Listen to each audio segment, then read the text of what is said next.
बाद कार्यक्रम लाल किताब संहिता में आपका बहुत बहुत स्वागत है। लाल किताब संहिता आपके भाग्य को संवार सकती है। बस एक बार इस पर विश्वास करके तो देखिए और उसके बाद आप खुद अपनी आंखों से अपने जीवन की समस्याओं को दूर होते हुए देखेंगे। आचार्य जी, अभी एक कॉलर है हमारे साथ, उनसे बात करना चाहेंगे। पहले आपका बहुत बहुत स्वागत करते हैं। नमस्कार। हेलो मैम, मेरी डेट ऑफ बर्थ है 24/12/93। 24/12/93। आपका नाम क्या है? मेरा नाम शिवानी।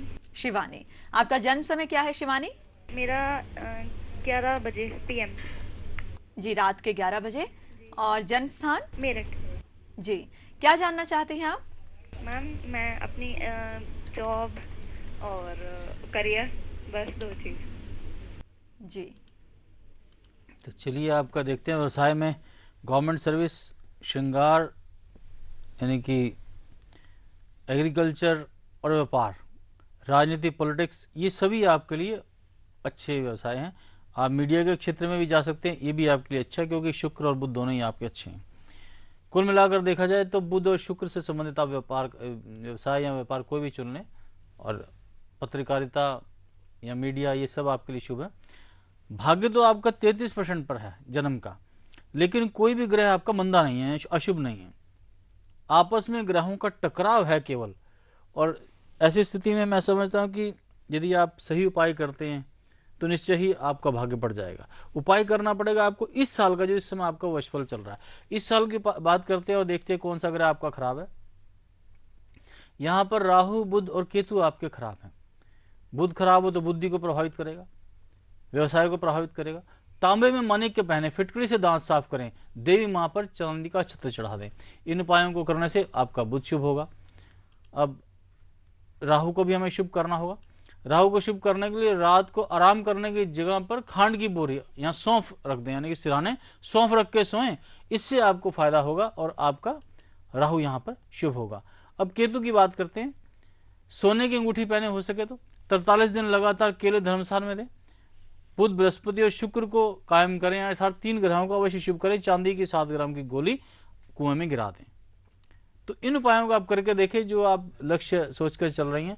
भाग्य चाहे आपका इस साल में 0% पर मैं देख रहा हूं, और इन 3 ग्रहों के उपाय करने से आपका भाग्य बढ़ेगा और जीवन में आपकी शुभता आएगी।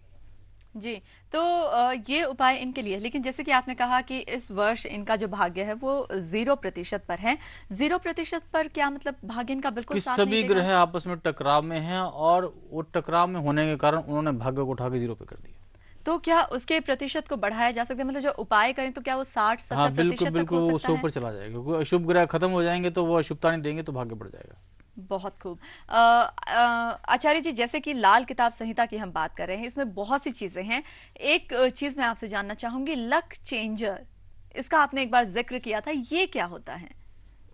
लक चेंजर का मतलब है लक को चेंज करना, अर्थात लक को बदल देना। ये कैसे बदला जाता है? जैसे हमने अभी अभी शिवानी के भाग्य को देखा और वो 0% पर था। अब इनमें कोई भी ग्रह ऐसा नहीं जिसे बदला ना जा सके। हम यदि उपायों के द्वारा ग्रहों को बदलकर ऐसी ग्रह स्थिति में ले आएं कि जिससे वो सभी एक दूसरे की मदद करें, तो वहां पर ग्रह आपस में एक दूसरे का फ्रेंडशिप में आ जाएंगे, मदद करेंगे, और उससे उनका जो भाग्य प्रतिशत है वो इस प्रकार से बन जाएगा कि वो जैसे 100% पर हो गया हो या 500% पर हो गया। तो जब ऐसी स्थिति हम लक्ष्य जैसे देखते हैं, बेसिकली लक्ष्य बनता है ग्रहों की शिफ्टिंग के द्वारा। शिफ्टिंग होती है उपायों के द्वारा। तो हम वो उपाय सुझाएंगे जिससे ग्रह बदल जाएं, ग्रह बदल कर एक दूसरे की मदद करें, मदद भी इस ढंग से करें कि वो वहां पर जो शक्ति है ग्रहों की बढ़ाकर कम से कम 100% पर ले जाए। हो सके तो ये 500% पर भी जा सकती है। तो क्या लाल किताब संहिता के जरिए दुर्भाग्य को पूरे तरीके से दूर किया जा सकता है? बिल्कुल, ये संभव है। तो जीवन में जो सपने हम चाहते हैं सब सपने पूरे होंगे। और कई बार हम कहते हैं कि किस्मत ने हमारा साथ नहीं दिया, कुछ इस तरीके की बातें कहकर हम अपने जीवन के साथ समझौता कर लेते हैं। अब वो समझौता करने की जरूरत नहीं है। लेकिन मैं ये तो नहीं कहूंगा कि हर आदमी बोले कि मेरे को प्रधानमंत्री की कुर्सी पे बिठा दो। वो उसकी जो जन्म कुंडली है उसकी एक शक्ति है, उस शक्ति से बाहर नहीं कार्य हो सकता जी।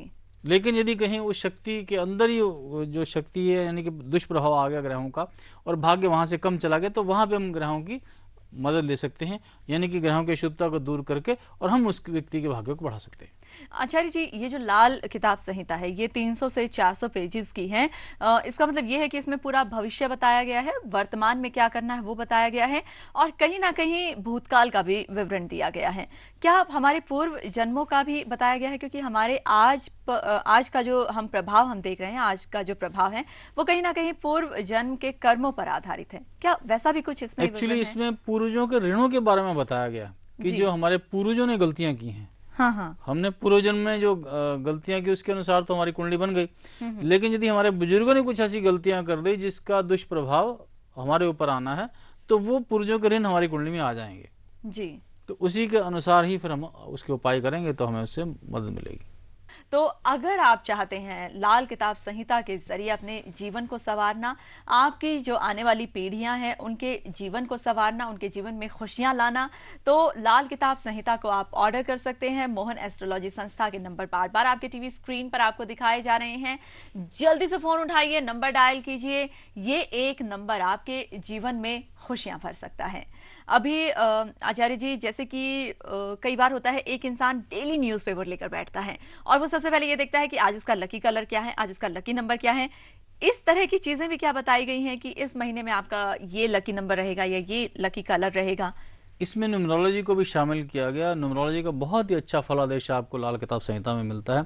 लकी नंबर्स भी बताए गए हैं, लॉटरी के अंक भी आपके लिए बताए गए हैं, शुभ रंग भी बताए गए हैं। ये सभी बातों का समावेश न्यूमरोलॉजी के अंदर हमने लिया है और वहाँ पे आपको इसका सारा फल प्राप्त होता है। और जो दर्शक आज इस कार्यक्रम को देख रहे हैं, जो नए दर्शक हमारे साथ जुड़े हैं, उनके लिए आप क्या टिप, क्या संदेश देना चाहेंगे? कोई आज का वैदिक उपाय? सबसे जरूरी है भाग्य। भाग्य की एक पहचान आप कर लें अवश्य। कैसे आपको पता लगेगा कि आपका कौन सा ग्रह खराब है? जब भी कोई अशुभ घटना घटे तो उसका वार अवश्य नोट कर लें कि कोई सोमवार को घट रही है, मंगल को या बुधवार को, किस दिन वो घटना घट रही है, और उसका टाइम अवश्य नोट करें, क्योंकि हर ग्रह का एक वार है और हर ग्रह का एक समय भी है।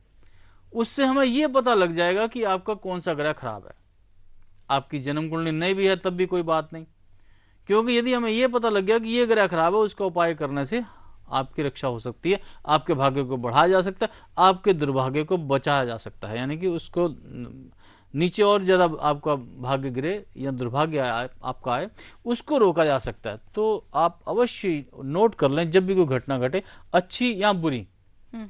यदि आपको उस वार का पता लग गया तो हमें पता लग गया कि ये ग्रह तो शुभ है और ये ग्रह अशुभ है आपका।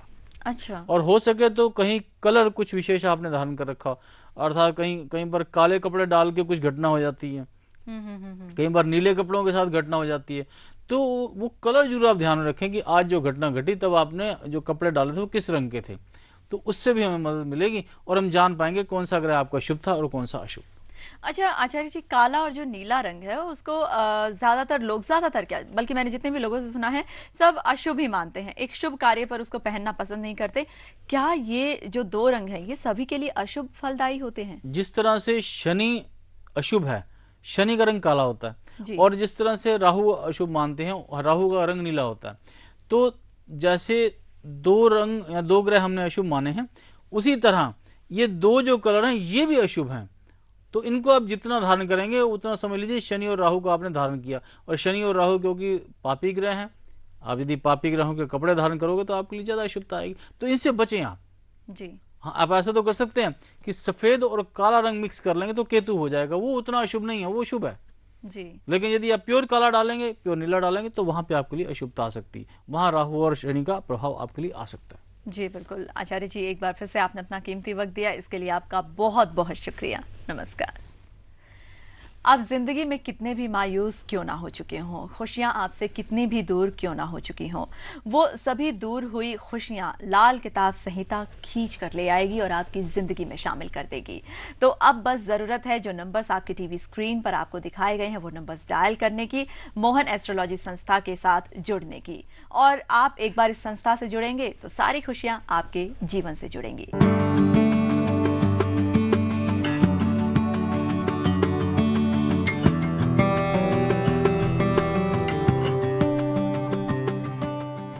फिलहाल मुझे दीजिए इजाजत। आप हमेशा खुश रहिए, मुस्कुराते रहिए। नमस्कार।